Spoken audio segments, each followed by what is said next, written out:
Pôle de compétitivité en région centre pour développer l'économie et l'emploi. C'est notre série de la semaine.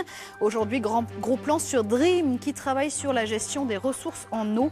Vous découvrirez une station d'épuration très verte. Travaillent en synergie sur un même domaine pour innover et créer de l'emploi. Et aujourd'hui, on s'intéresse aux ressources en eau. C'est l'un des enjeux majeurs du XXIe siècle sur lequel travaille le pôle Dream, labellisé en 2012. Parmi les entreprises, une société pionnière dans les systèmes de traitement des eaux usées, des systèmes qui font confiance à la nature. Dossier signé Jean-Pierre Aubry et Grégoire Gréchois.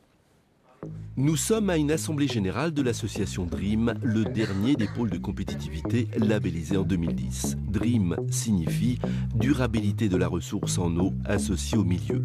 Ses membres sont des chercheurs et des responsables d'entreprises spécialisés dans ce secteur. Thème de la réunion, trouver des outils pour évaluer la qualité de l'eau. Comment développer ces capteurs? Comment développer ces outils modernes, si vous voulez, d'évaluation de la qualité de l'eau et de la qualité des milieux? C'est ça le lien, si vous voulez, le cordon ligérien, si je puis me permettre, du pôle de compétitivité Dream. On va aller voir nos différents modules d'expérimentation, voir où ça en est. Oui. Parmi les projets retenus par le pôle, Fitoria, un concept de station d'épuration écologique qui utilise les roseaux pour filtrer les eaux et matières de vidange. Ici, nous sommes au centre expérimental de l'entreprise Jean Voisin, où on met en scène et en situation tous les produits de phytoépuration qui sont destinés à créer de l'épuration écologique au sein des communes et des différentes sociétés qui ont des problèmes d'épuration dans l'entreprise. Le process expérimenté ici, grandeur nature, permet de traiter les eaux usées d'une commune de 200 habitants. Les matières de vidange passent à travers différents filtres selon le type d'effluent avant d'être réparties dans une plantation de roseaux sélectionnés pour leur résistance. Les boues sont naturellement déshydratées et compostées par l'action conjuguée des bactéries et des végétaux. Et au final, on récupère une eau biologiquement pure. Et on est en capacité de faire évoluer le système pour traiter tout le type d'effluents, effluents industriels, etc. Ça demande des aménagements, ça demande de faire valider les procédés, mais on est en cours et c'est pour ça qu'on y travaille avec le pôle Dream pour faire avancer les choses.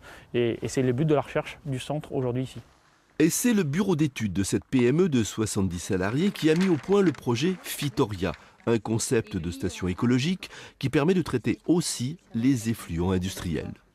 L'objectif est de développer les filières qu'on fait aujourd'hui, des filières naturelles, écologiques, ce qu'on fait pour les communes, pour des eaux usées, des effluents domestiques, et on veut le proposer aux industriels, alors là pour des effluents beaucoup plus compliqués, beaucoup plus chargés, beaucoup plus polluants, et l'objectif est de les traiter également avec les plantes.